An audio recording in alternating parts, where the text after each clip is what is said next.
বন্দ্যোপাধ্যায় আবার নতুন কি স্ট্র্যাটেজি নিয়েছেন।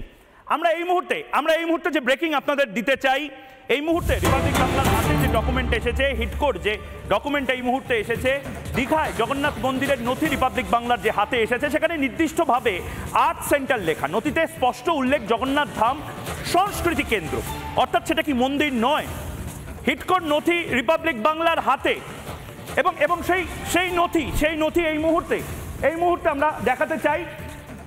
দেখুন, ভালো করে দেখুন, ওয়েস্ট বেঙ্গল হাউজিং ডেভেলপমেন্ট কর্পোরেশনের একদম যে নথি, হিটকোর নথিতে জগন্নাথ ধাম সংস্কৃতি কেন্দ্র অর্থাৎ কালচারাল সেন্টার হিসেবে উল্লেখ করা হয়েছে। West Bengal housing infrastructure development corporation, যাকে হিটকো বলা হয়, তার যে নথি, সেই নথিতে নির্দিষ্টভাবে লেখা আছে আর্ট সেন্টার। তার মানে কি এটা মন্দির নয়? আবার কি হিন্দুদেরকে ধাপ্পা দিচ্ছেন? আবার কি হিন্দুদেরকে মিসগাইড করছেন মমতা বন্দ্যোপাধ্যায়? বলরাম বসু, মমতা বন্দ্যোপাধ্যায়কে বিশ্বাস করাটা সনাতনী সম্প্রদায়ের মানুষের কি উচিত হবে? হিন্দুরা নিজেদের শত্রু চিনেছে। মিনমিনে মিডিয়া থেকে শুরু করে মুক্তমনা বা এই বুদ্ধিজীবীরা হিন্দুদের পাশে ছিল না। মমতা বন্দ্যোপাধ্যায় আজ সারাদিন হিন্দু হিন্দু হিন্দু করলেন, কিন্তু এই যে নথি, সেই নথিতে তো অন্য কথা বলা হচ্ছে। এটা কালচারাল সেন্টার, টেম্পল হিসেবে রেজিস্টারই হয়নি। কোনটাকে বিশ্বাস করবে মানুষ? ময়ূকদা, আপনি তো পুরো পেঁয়াজের খোসার মতো তার ভণ্ডামিটা খুলে দিলেন। তারপরে কি আর কোনো কিছু বলার আছে? যদি এইটা সত্যিকারের মন্দির হতো, তাহলে যে মুহূর্তে প্রাণ প্রতিষ্ঠা হবে, সঙ্গে সঙ্গে মন্দিরটার অধিকারী হয়ে যাবেন সেই দেব মূর্তি। ফলে ইনি তখন বলতেই পারে না, বা সরকার তখন বলতে পারে না এটা আমার মন্দির, এটা দেব মন্দির। ঠিক আছে, এখানে একটা বিষয়। আর আপনার প্রশ্নের একটা জায়গায় ছিল যে এনারা কি ভণ্ডামো করছেন? এনারা ভণ্ডামো করছেন। এনারা কীরকম ভণ্ডামো করছেন?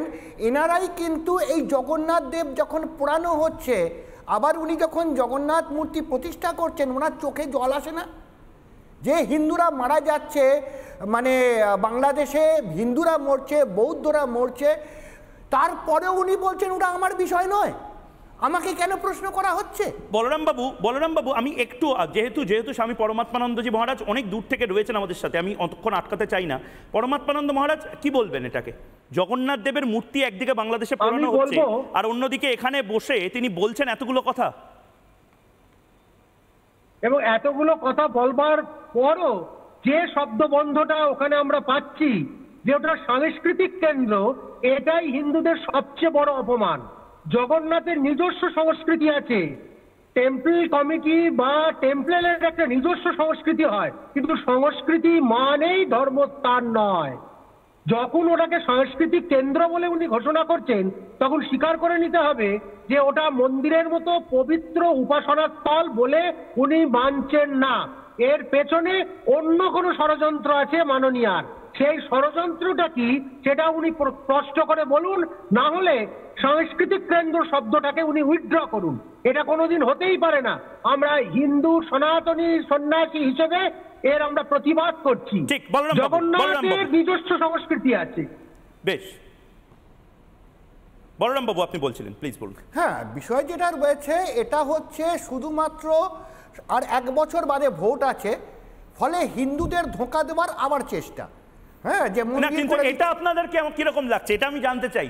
এটা আপনাদের কিরকম লাগছে? রিপাবলিক বাংলায় ময়ূককে অনেক কটাক্ষ শুনতে হয়েছে।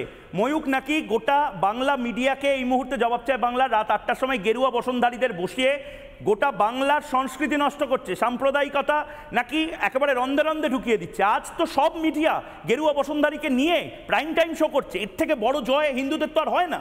ময়ূকদা, সত্য কথা বললে অনেকের গা জ্বালা করে। এই গায়ের জ্বালার ফলটা দেখা যাচ্ছে। ঠিক ওই জোঁকের মুখে নুন দেওয়া হয় না, তখন জোঁকটা ছটপট ছটপট করে। এই বিষয়টা হচ্ছে তাই।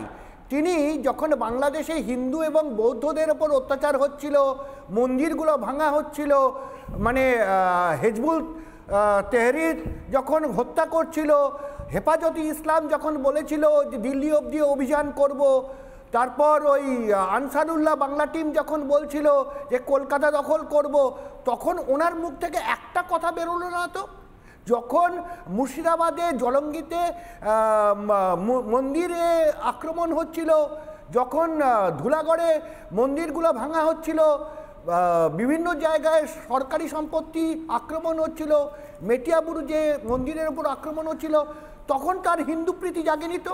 আমি একবার আমি মানস ভট্টাচার্যের কাছে যেতে চাই 10 সেকেন্ডের জন্য। মানস দা, জয়টা কিন্তু আপনারও, জয়টা আমাদের প্রত্যেকের, যারা প্রাইম টাইমে লাগাতার লড়াই করেছি, এবং এইটাই শুরু। বটেঙ্গে তো কটেঙ্গে, এক রেহেঙ্গে তো সেফ রেহেঙ্গে। ভট্টাচার্য, ঘোষ, মন্ডল, নস্কর সবাইকে এক হয়ে এই কথা বলতে হবে, হিন্দুরা ফেলনা নয়। একদম একদম। দেখো, হিন্দুদের সঙ্গে এই যে প্রবঞ্চনা, যে কনফ্লিক্টটা, যে কালচারাল সেন্টার নাকি মন্দির, এই প্রবঞ্চনা স্বাধীনতার পর থেকে চলছে। কারণ সংবিধানের 30 এবং 30A ধারা অনুসারে সরকার, যে কোনো গভর্নমেন্ট, সে হজ টাওয়ার বানাতে পারে, সে পার্সিদের জন্য টাওয়ার অফ সাইলেন্স বানাতে পারে, সে বৌদ্ধদের জন্য পাগোডা বানাতে পারে, কিন্তু হিন্দুদের জন্য মন্দির বানাতে পারে না।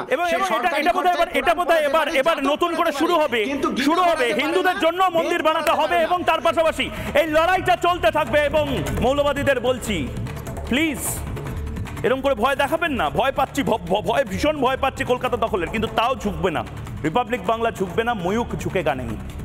নানা ধরনের কন্টেন্ট দেখার জন্য লাইক করুন, শেয়ার করুন আমাদের ফেসবুক পেজ, সাবস্ক্রাইব করুন আমাদের ইউটিউব চ্যানেল। পাশাপাশি অন্যান্য ব্রেকিং নিউজের জন্য অবশ্যই চোখ রাখুন রিপাবলিক বাংলায়।